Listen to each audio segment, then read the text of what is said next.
Hi guys, I'm Nick. And I'm Gary. And we are the Sneaky Zebra, co-directors of The Night The Reindeer Died, this fun little action short film. So we had some good responses from people so far, and a couple of people wanted to know just how we put the film together, so we thought we'd do a commentary video response to it and give you guys some insight. Yeah, so shall I sort of start with what?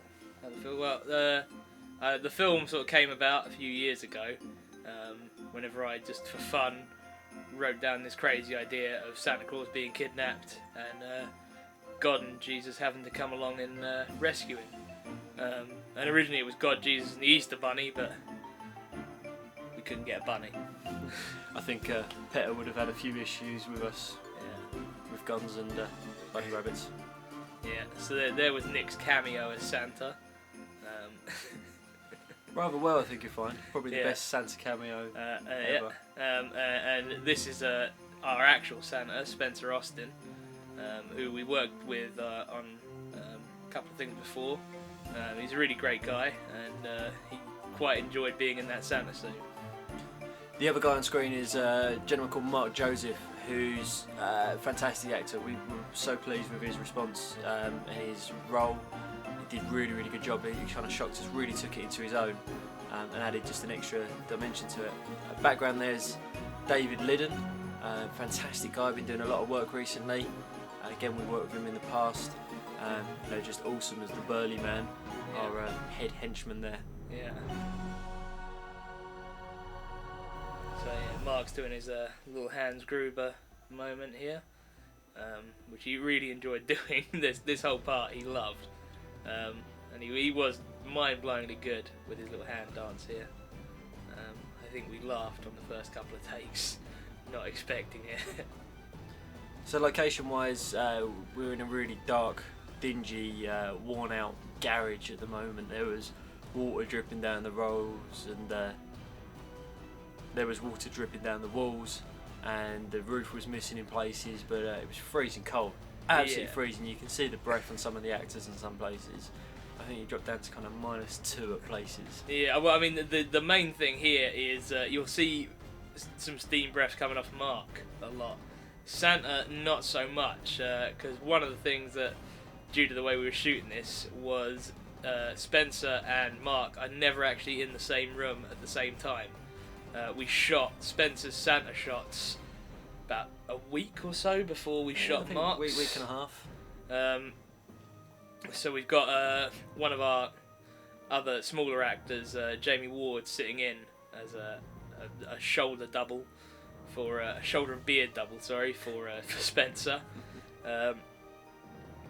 This bit here, we hired an up-and-coming makeup artist, Lorna Wolf. You can see the black eye that she gave Spencer there. Did a fantastic job of really kind of, selling home that punch the burly man did, knocking his glasses square. And here you can see kind of Mark really starting to get into it and wanting the answers from Santa. Yeah, he did the sort of crazy psycho thing really well. This scene took a little while to sort of come up with exactly how you make somebody talk about kidnapping Santa and wanting to take over his factories or destroy them and make it seem remotely serious. Here we are out in our first exterior location with Stuart Broom, one of our henchmen. You might notice the Pulp Fiction starting to get referenced here, and Dave Wyman there, who is just fantastic at using his eyebrows for any acting. He's an eyebrow actor, and then of course John Campling as God with his finger guns of joy. John, some people might recognise from the latest Harry Potter film that came out, and the next one that's going to come out, I believe he's in as well. So to explain the name badges, we had some very kind contributors donate small amounts to help hire out location, to pay for some of the costumes as well. a lot of the UK guys probably know Spaced, the old comedy, with Simon Pegg and Edgar Wright, Nick Frost as well. And there was the whole kind of sequence about the finger guns. We just really loved that show, so it's a bit of a homage to them there. Also, again, that previous freeze sequence, John and David weren't actually together, and in this sequence as well, this big shootout, the two actors were never together for this either. So it was kind of an interesting feat trying to put together a film with characters that are supposed to interact with each other that are never together. But it's great fun, and we used a lot of the sort of FreddieW inspired blood effects and muzzle flashes and stuff. And this, if anybody hasn't picked up on it, is our attempt at a sort of shot-for-shot homage to Pulp Fiction, to Vincent Vega's death. The finger guns again. What you'll notice also, John has the ability to change his finger guns quite easily. Just for the moment, we've got Mark really starting to lose the plot here. His henchmen are falling quickly, so he starts getting more erratic. Yet again, he does an awesome job of it. Can't fault him on that at all. Fantastic actor, getting really kind of worked up. And I mean, the other great thing with Mark is every single sequence. I mean, there were a few bits whenever we cut together that you'd think we had like several cameras shooting it when we only had one, because he was just that spot on with his performance every time. Finally, we get to some some eye candy here. Elizabeth Adamczyk, who spent a lot of her time in the States, was in the area at the time, came down, and we thought we'd use her abilities to the best we can. I think this sequence we came up with at about 1 o'clock in the morning before we started shooting. Just whenever she came on board, we thought we'd try and come up with something cool to use her for. And this sequence actually turned out to be one of my favourites in the film. It turns out. I mean, Mark was just consistently brilliant with this sort of crazy, erratic behaviour. So the next bit was just a bit of a special effects that we were playing around with. Hopefully you guys get the reference of it being a bowling ball. John with his finger guns. Yeah, it was kind of a throwaway moment for us to put in the film. We were just trying to come up with, just something that God could do that would be a bit different and a bit wild. This is Jamie Ward, who was an awesome guy, and came on board, helped us on the last day of shooting. He was also our stand-in Santa for Mark's scenes. There was going to be, with Jamie as well, a bit more of a gruesome death, but we kind of cut that out for timing reasons at the moment. But we will be, one of the things we're going to do is come up with a more director's cut in the new year. Yeah. This is our big video games nod, so hopefully you'll get the kind of Street Fighter, classic old school references, God versus man. Yeah, and my fantastic voice work of adding in versus and fight. So obviously we've seen God's already impenetrable to bullets, punches just kind of fall off of him. And he's just playing with David at this point. This is more just for theatrics, and that's the fun bit about the action God that we've got is, he's doing it for the fun of it more than anything else. Yeah, I mean, he could, the whole point is, like, a lot of people have sort of said, at the end of the day, he ducks into cover, but he's impervious to bullets. He could have just as well have showed up in the room right at the beginning of the film, but where's the fun in that?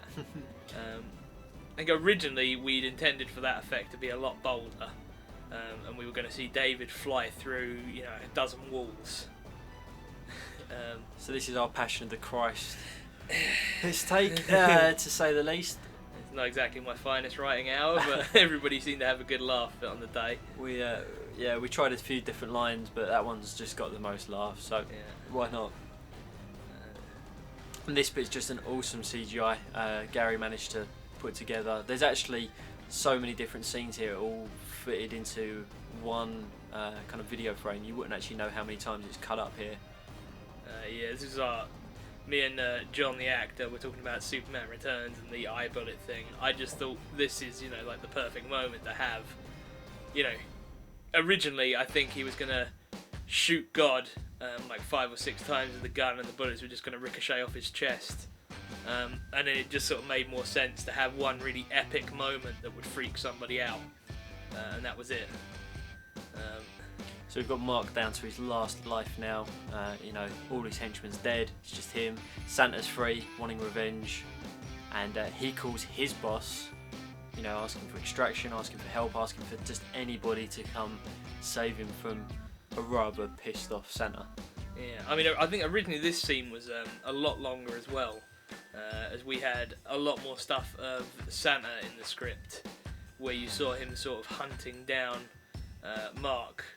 But I think the sort of desperation of the executive character kind of worked a lot more than cutting backwards and forwards, that we just sort of stuck with Mark whilst he was being panicked.